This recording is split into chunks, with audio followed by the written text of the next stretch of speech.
going to be a long story. It's going to be a combination of what have I been doing and what's going on now. What's life like for me these days? Let's not make it complicated.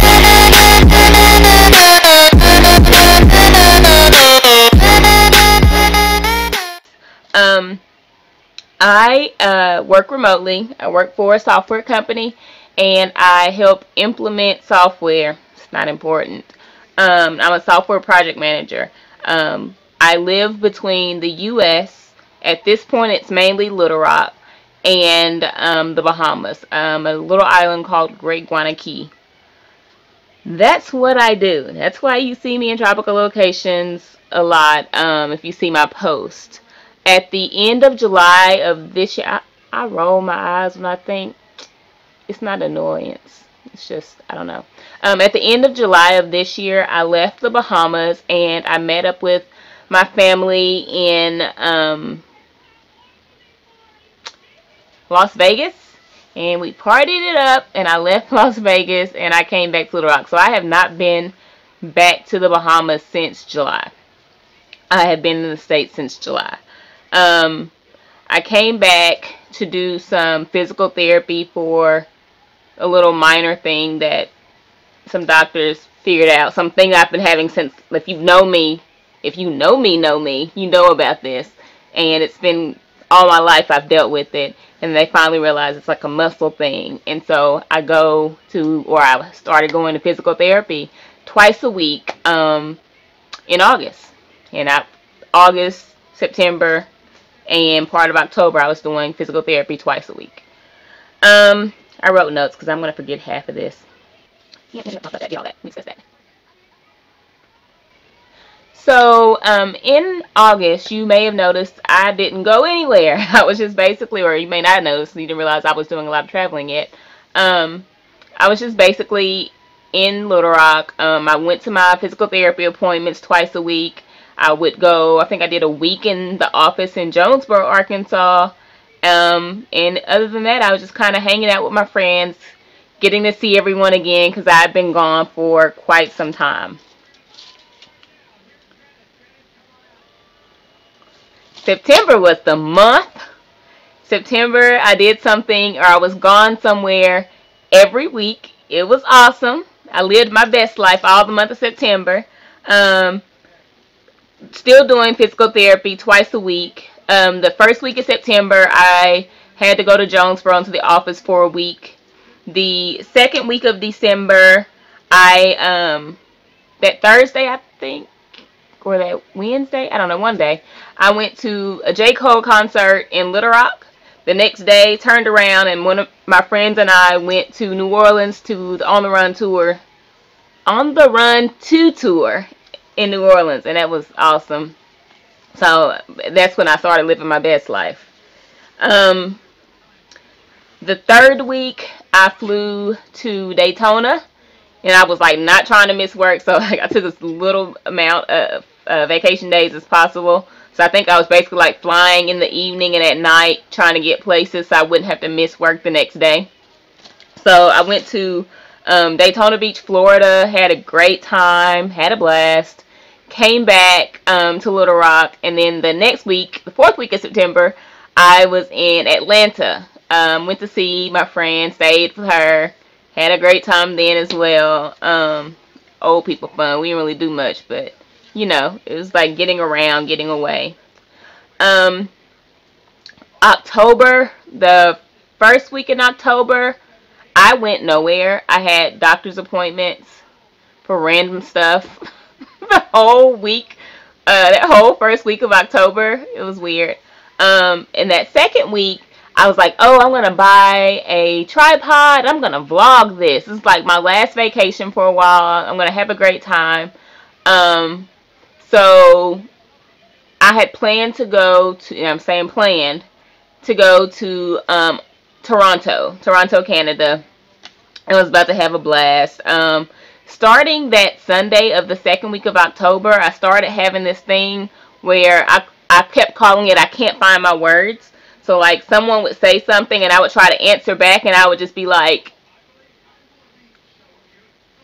and I couldn't even get the words out to say, I can't get out all my words. I can't tell you what I'm trying to tell you. It's stuck. Like, give me a second. I would just sit there and do this. So if you're in front of me, you could see it is not coming out. She's just spinning. But if you were on the phone, you got dead air.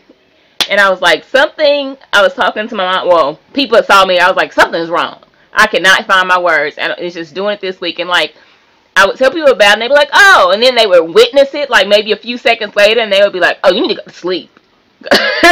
You need to go to sleep, like, now. Don't wait. Go to sleep. So I kept doing that. But another thing that kept happening that I didn't really tell anyone, I told my sister, was that when people would speak to me, I would not lose my words, but I would contemplate whether or not what they were saying to me or the words that they were using was correct. So like if someone would say whatever word, I would just be like, is that the word?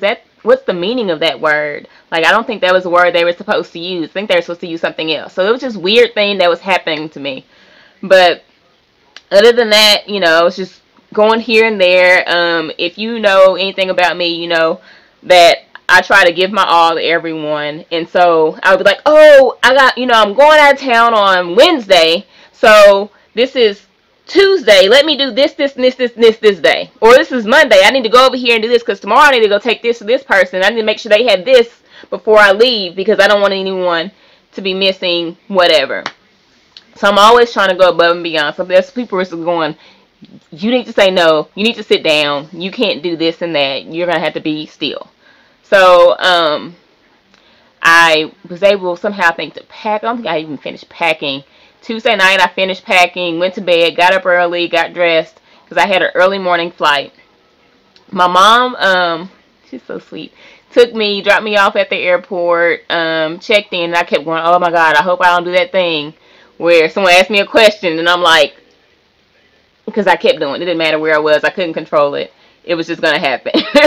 So I remember standing at the counter going, please don't let me do that. Please don't let me do that when they ask me a question.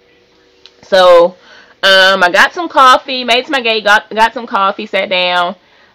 They called my number, my group number, whatever. Got on the plane.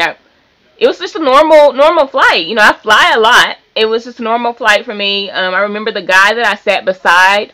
There was no one in the middle seat between us, and the guy I sat beside, we talked for a second. He held my coffee while I got situated in my seat, and I kind of don't remember too much. It's like my memory starts fading when it comes to right at that moment. But I was sitting there. I'd done something and situated myself my coffee. My coffee was sitting. I didn't actually have it in my hand, I don't think. Oh God, I hope I didn't.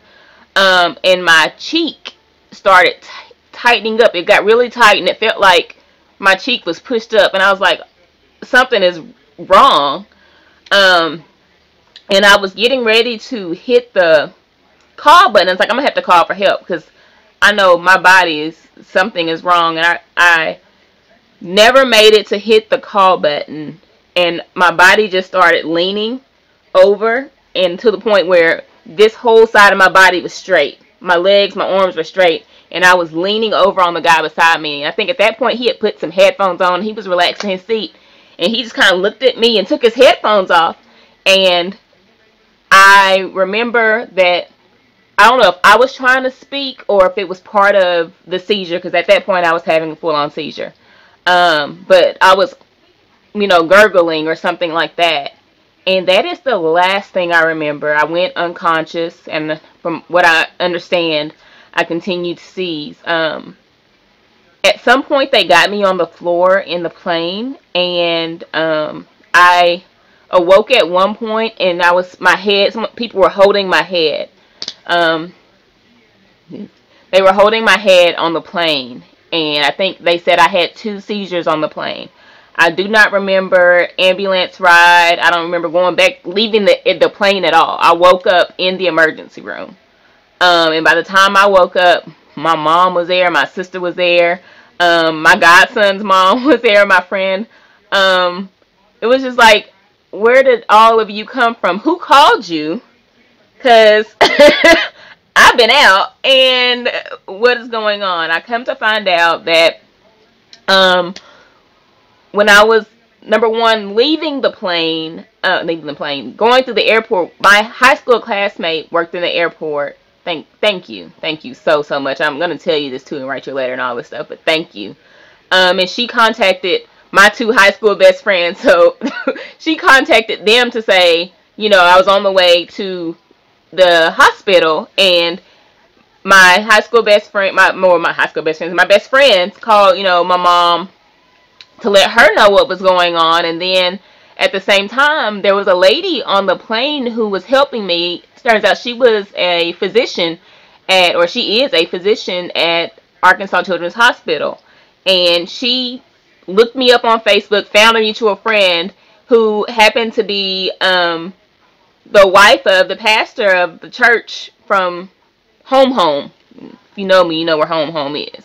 So contacted her, and she started contacting like my cousin and things like that to get the rest of my family there. But I just woke up to everyone there, and that was kind of a shock to me, but I was still kind of out of it.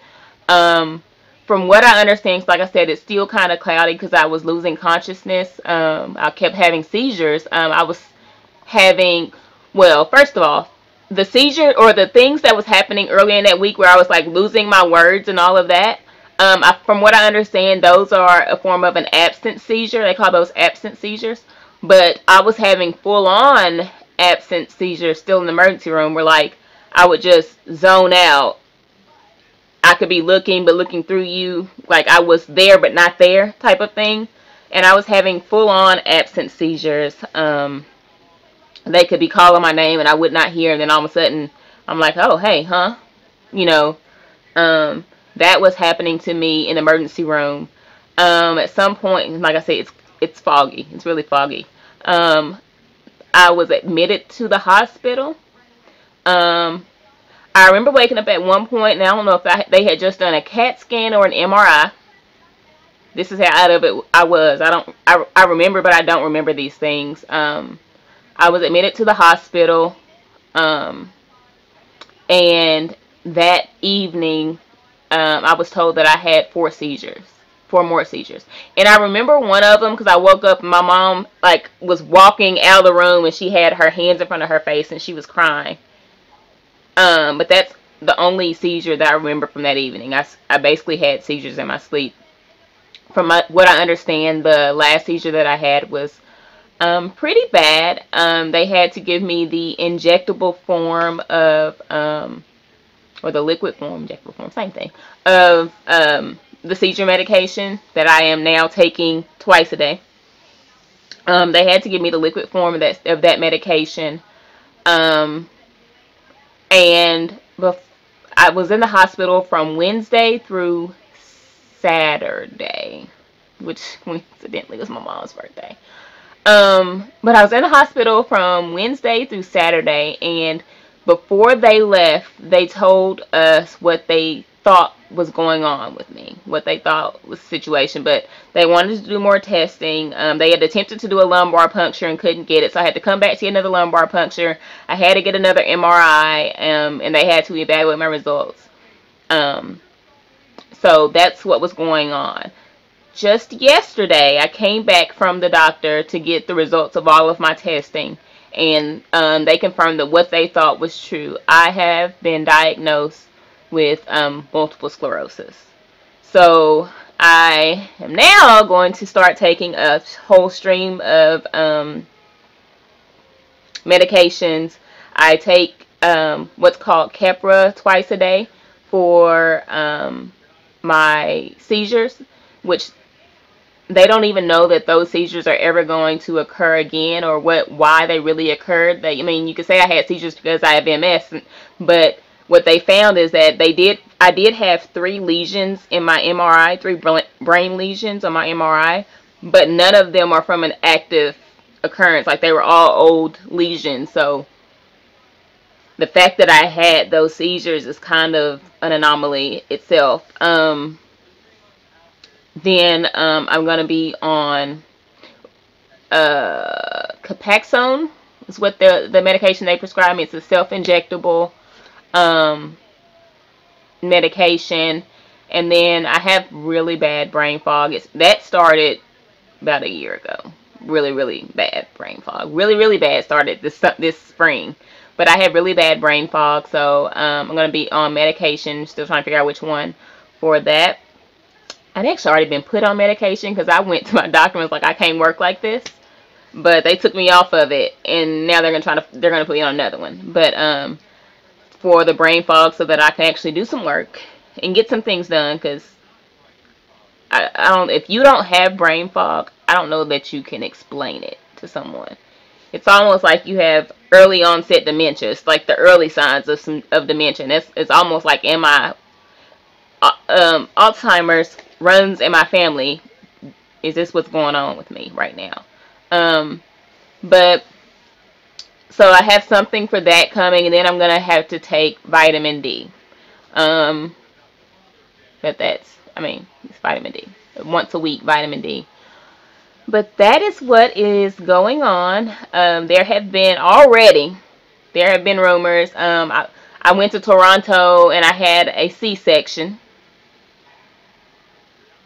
Really, a C-section. But there's just still so much going on in my life. So I was like, maybe I'll I'll just start vlogging this stuff, because if anyone thought my life was crazy before, Lord help me at this point, because it's gonna get crazier. But that's just what's been going on in my life. This is what's going on currently. If you have any questions, ask me. That would be great. Don't make any assumptions. I hate when people do that. Just ask me any questions you may have, and I'll answer it. Thank you. God bless.